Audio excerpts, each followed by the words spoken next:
বঙ্গভবনের দপ্তরে ভারপ্রাপ্ত রাষ্ট্রপতির প্রথম দিন, নতুন রাষ্ট্রপ্রধান নির্বাচনে প্রস্তুতি সি। যে কোনো সময় রাষ্ট্রপতি নির্বাচনের জন্য প্রস্তুতি আমরা নিয়ে রেখেছি।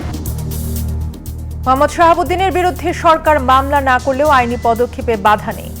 আগে করা কোনো বিষয় এবং পরেও যদি কোনো কিছু থেকে থাকে সেগুলোর জন্য নিশ্চয়ই তার বিরুদ্ধে লিগ্যাল অ্যাকশন নেওয়া যাবে। রাষ্ট্র কাঠামো পুনর্গঠনই সরকারের বড় চ্যালেঞ্জ, দেশ এগিয়ে নিতে আমলাতান্ত্রিক ধীরগতি কাটানোর তাগিদ।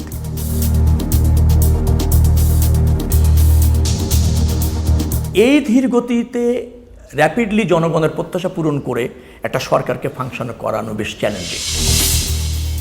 জ্বালানি সংকট কাটাতে সহযোগিতার আশ্বাস মালয়েশিয়ার, আনোয়ার ইব্রাহিমের সঙ্গে তারেক রহমানের ফোন আলাপ। রক্তের জরুরি প্রয়োজন, পুঁজি করে সামাজিক যোগাযোগে প্রতারণা, দাতা সেজে অর্থ হাতিয়ে ফটকে পড়ছে প্রতারক।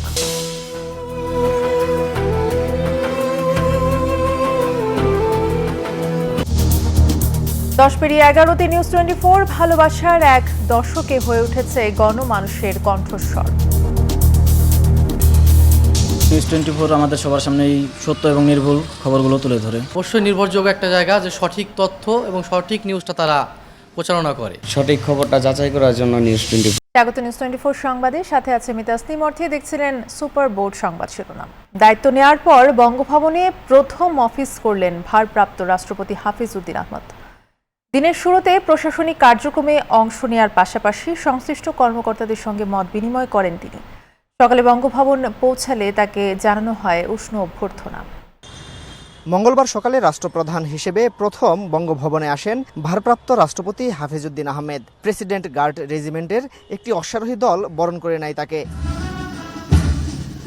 বঙ্গভবনে ক্রিডেন্সিয়াল মাঠে গার্ড অব অনার গ্রহণ করেন ভারপ্রাপ্ত রাষ্ট্রপতি।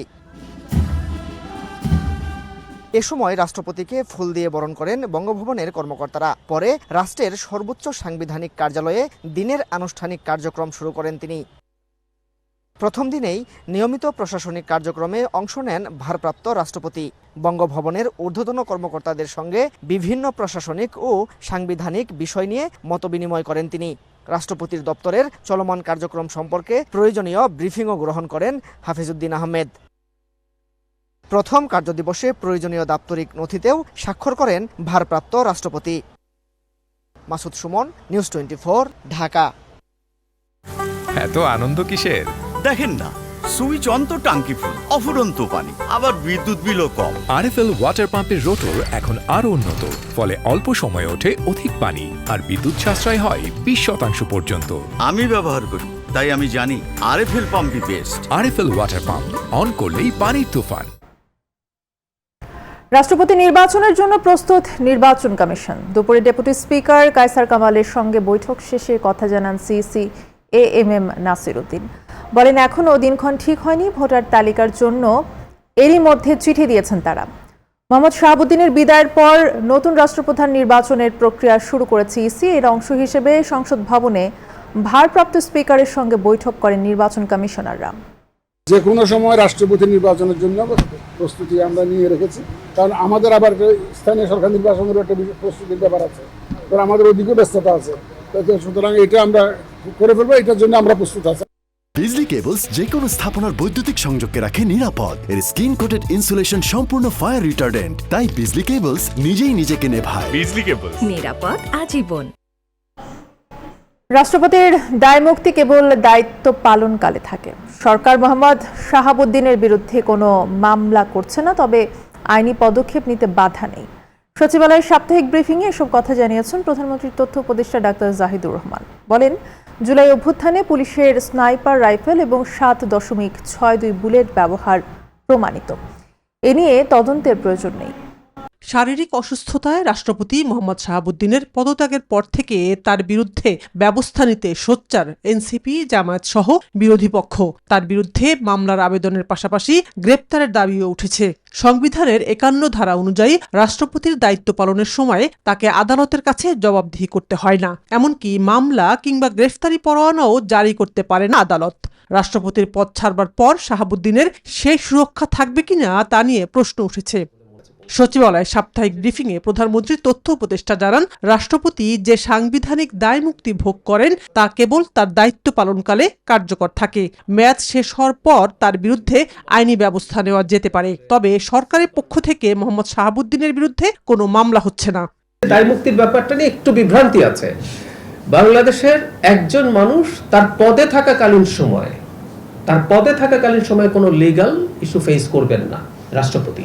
উনি যতদিন পদে আছেন, উনি যখন পদে নেই, সেটা আগে করা ওনার কোন রকম কোন যদি মিসকন্ডাক্ট, এটা আমি এই রাষ্ট্রপতির কথা বলছি না, এনি প্রেসিডেন্ট আগে করা কোনো বিষয় এবং পরেও যদি কোনো কিছু থেকে থাকে, সেগুলোর জন্য নিশ্চয়ই তার বিরুদ্ধে লিগ্যাল অ্যাকশন নেওয়া যাবে। তো সরকার কিছু করছে না, আমি এটুকু আপনাকে নিশ্চিত করতে পারি।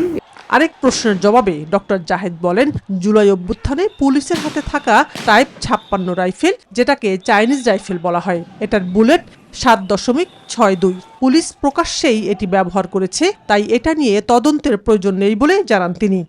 টাইপ 56 এর প্রবলেম কি? ওটার রেঞ্জ অনেক লম্বা, 400 মিটার 500 মিটার পর্যন্ত এটা লেথাল রেঞ্জ থাকে। আপনার গুলি যখন মিস হয়, সেটা বহু দূরে মানুষকে হত্যা করতে পারে। সেজন্য পুলিশের হাতে, স্পেশাল পুলিশের হাতে থাকতে পারে, কিন্তু সাধারণ পুলিশের হাতে এই অস্ত্র থাকে না। ওই অস্ত্র হরদম পুলিশ ব্যবহার করেছে এবং ওটার বুলেটই 7.62। তদন্ত বলতে সোকল যে তদন্ত ইন্ডিকেট করা হয়, সেই তদন্তের কিছু নাই। প্রধানমন্ত্রীর এই উপদেষ্টা আরো বলেন, আওয়ামী লীগের পক্ষ থেকে প্রচারণা আছে আন্দোলনের পক্ষের মানুষ হাসিনা সরকারকে বিপদে ফেলতে স্নাইপার দিয়ে গুলি করে মানুষ মেরেছে, যা একেবারেই ভুল। শানাজি ইয়াসমিন, নিউজ 24, ঢাকা। বিএনপি সরকারের মাত্র 5 মাস শেষ হয়েছে, এর মধ্যেই সামনে এসেছে নানা চ্যালেঞ্জ। প্রধানমন্ত্রীর তথ্য উপদেষ্টা বলছেন, ভেঙে পড়া রাষ্ট্র কাঠামো পুনর্গঠনই এখন বড় চ্যালেঞ্জ। এদিকে দেশকে এগিয়ে নিতে আমলাতান্ত্রিক ধীর গতি কাটিয়ে ওঠার তাগিদ দিলেন সড়কমন্ত্রী। শানাজি ইয়াসমিনের রিপোর্ট। সরকার গঠনের পর 18 ফেব্রুয়ারি সচিবালয় অফিস দিয়ে যাত্রা শুরু করেন প্রধানমন্ত্রী তারেক রহমান। এরপর থেকে সকাল 9টার আগেই অফিসে উপস্থিত হন তিনি। প্রশ্ন হলো, মন্ত্রী এবং প্রশাসনিক কর্মকর্তারা প্রধানমন্ত্রীর সাথে কতটা তাল মেলাতে পারছেন। প্রধানমন্ত্রীর তথ্য উপদেষ্টা বলেন, দীর্ঘদিন পর গণতান্ত্রিক সরকার দায়িত্ব নেয় মানুষের প্রত্যাশা অনেক। যেহেতু মানুষ একটা বড় ম্যান্ডেট দিয়েছে এই সরকারকে, সো তার এক্সপেকটেশনও অনেক বেশি। আমরা জনগণকে আরেকটু ধৈর্য ধরতে অনুরোধ করব। 3 মন্ত্রণালয়ের দায়িত্বপ্রাপ্ত মন্ত্রী শেখ রবিউল আলম বলেন, দেশ এগিয়ে নিতে প্রশাসনিক সংস্কার জরুরি। ধীর গতিতে র্যাপিডলি জনগণের প্রত্যাশা পূরণ করে একটা সরকারকে ফাংশন করানো বেশ চ্যালেঞ্জিং। এদিকে সরকার গঠন করেই অগ্রাধিকার ভিত্তিতে মন্ত্রীদের 180 দিনের কাজের পরিকল্পনার নির্দেশ দেন প্রধানমন্ত্রী। চলছে সেই হিসেব। ওনার যদি কখনো মনে হয় যে কেউ ভালো পারফর্ম করতে পারছেন না, তার জায়গায় দপ্তর পুনর্বন্টন অথবা নতুন কাউকে দেয়া, এগুলো যদি প্রয়োজন মনে করেন, তিনি সেটা করবেন। একটি সরকারের সফলতা বা ব্যর্থতা বিশ্লেষণ করতে 5 মাস যথেষ্ট নয়, মত বিশ্লেষকদের। একটি নতুন সরকার, 17 বছর পর রাষ্ট্র ক্ষমতায় বিএনপি, বয়স মাত্র 5 মাস। এরই মধ্যে রাজনৈতিক, অর্থনৈতিক, কূটনৈতিক, প্রশাসনিক সহ নানা চ্যালেঞ্জের মুখোমুখি। সরকার প্রধানের ঐকান্তিক নিষ্ঠায় এগুলো উতরে ওঠার চেষ্টা দৃশ্যমান। প্রয়োজন পুরো মন্ত্রিসভার সততা, দক্ষতা, পরিশ্রম এবং নিষ্ঠা। একটি সরকারকে সফল হতে হলে সর্বোচ্চ প্রয়োজন প্রশাসনের সহযোগিতা। সব কিছু উতরে উঠে এই সরকার কতটা সফল হবে তা দেখার জন্য আরও অপেক্ষা করতে হবে দেশের মানুষকে। শানাজি ইয়াসমিন, নিউজ 24, ঢাকা। দেশের চলমান জ্বালানি সংকট নিয়ে মালয়েশিয়ার প্রধানমন্ত্রী আনোয়ার ইব্রাহিমের সঙ্গে টেলিফোনে আলোচনা করেছেন প্রধানমন্ত্রী তারেক রহমান। সংকট সমাধানে সহযোগিতার আশ্বাস দিয়েছেন মালয়েশিয়ার সরকার প্রধান। সচিবালয়ের সাংবাদিকদের এসব কথা জানান জ্বালানি প্রতিমন্ত্রী অনিন্দ্য ইসলাম অমিত। রাজধানী সহ সারা দেশে চলছে গ্যাসের তীব্র সংকট। সিএনজি স্টেশনগুলোতে অপেক্ষা করতে হচ্ছে ঘন্টার পর ঘন্টা। আংশিক বা পুরোপুরি বন্ধ রাখতে হচ্ছে অনেক স্টেশন। পাম্প সংশ্লিষ্টরা জানান, চাপ অনেক কম, তাই গ্যাস দিতে সময় লাগছে অনেক বেশি। আমরা গ্যাস নিতে পাচ্ছি না, লাইনে গ্যাস নাই। গ্যাস কি আসা বিষয়টা তো আমরা কিছুই জানি না। সিরিয়ালে বসে থাকি ঘন্টার পর ঘন্টায়, লাইনে দাঁড়ায় থাকতে হয়। তারপরে আমাদের কাজের সমস্যা হইতেছে, আমরা একটা ডেলিভারি থাকলে এটা ইমার্জেন্সিভাবে দিতে পারি না। এমন সংকটে মালয়েশিয়ার সহযোগিতা চেয়েছে বাংলাদেশ। মালয়েশিয়ার প্রধানমন্ত্রী আনোয়ার ইব্রাহিমের সঙ্গে টেলিফোনে আলোচনা করেছেন প্রধানমন্ত্রী তারেক রহমান। পেয়েছেন সহযোগিতার আশ্বাস, জানিয়েছেন জ্বালানি প্রতিমন্ত্রী। আনোয়ার ইব্রাহিম মাননীয় প্রধানমন্ত্রীকে আশ্বস্ত করেছেন তার তরফ থেকে এবং তার দেশের তরফ থেকে এই সংকট নিরসনে যা কিছু করার সুযোগ রয়েছেন তিনি দ্রুততম সময়ের মধ্যে তার টিমের সাথে কথা বলবে, সংশ্লিষ্ট মন্ত্রণালয়ের সাথে কথা বলে মাননীয় প্রধানমন্ত্রীকে অবহিত করবেন। মহেশখালীর ভাসমান এলএনজি টার্মিনালের ত্রুটির কারণে এমন পরিস্থিতি। চলছে মেরামত কাজ, সবকিছু স্বাভাবিক হতে সময় লাগবে আরও কয়েকদিন। আলটিমেট সলিউশন হচ্ছে ল্যান্ড বেস এলএনজি টার্মিনাল।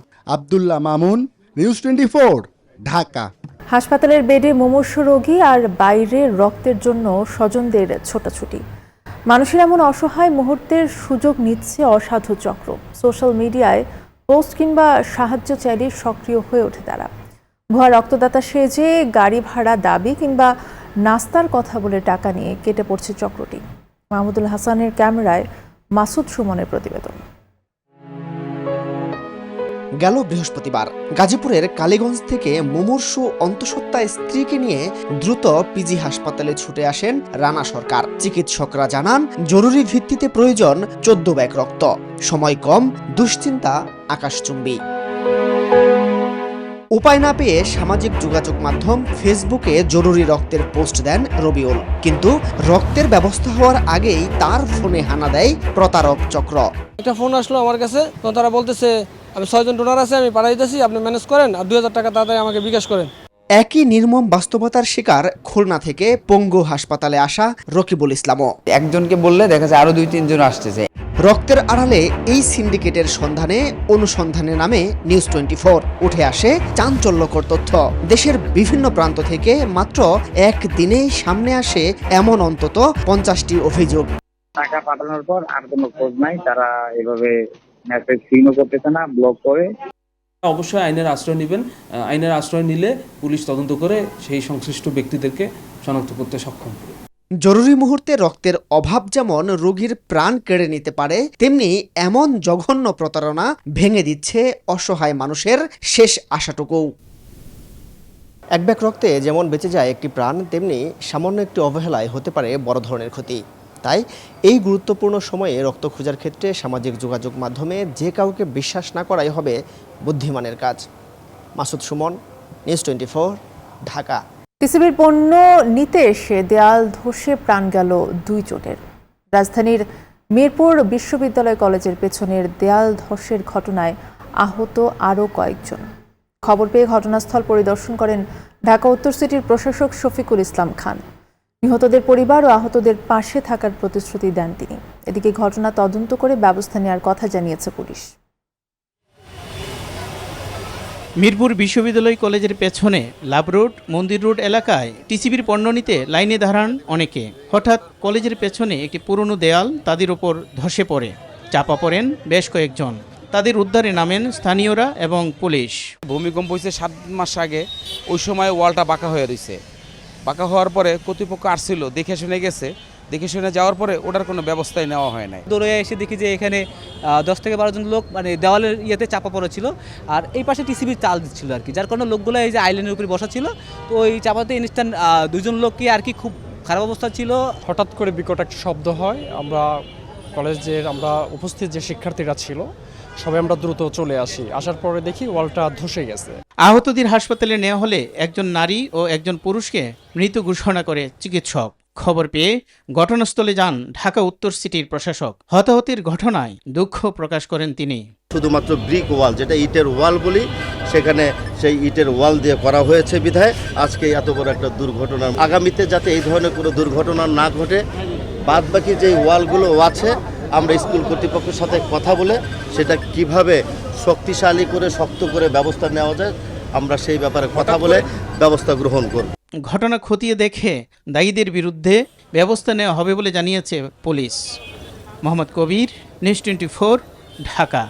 গৌরবের 11 বছরে নিউজ 24 সবাইকে জানাই আন্তরিক শুভেচ্ছা এবং অভিনন্দন।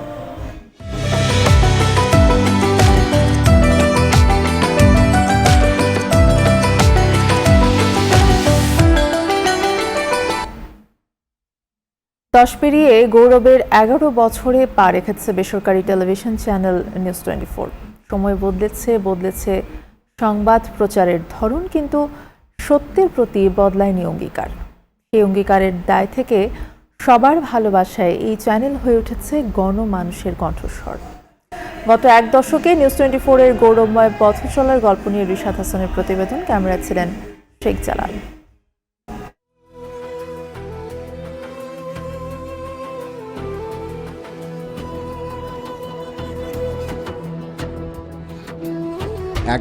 এটি শুধু একটি সংখ্যা নয়, এটি সময়ের মাপকাঠি, প্রতিশ্রুতির ধারাবাহিকতা, বিশ্বাসের আরেক নাম।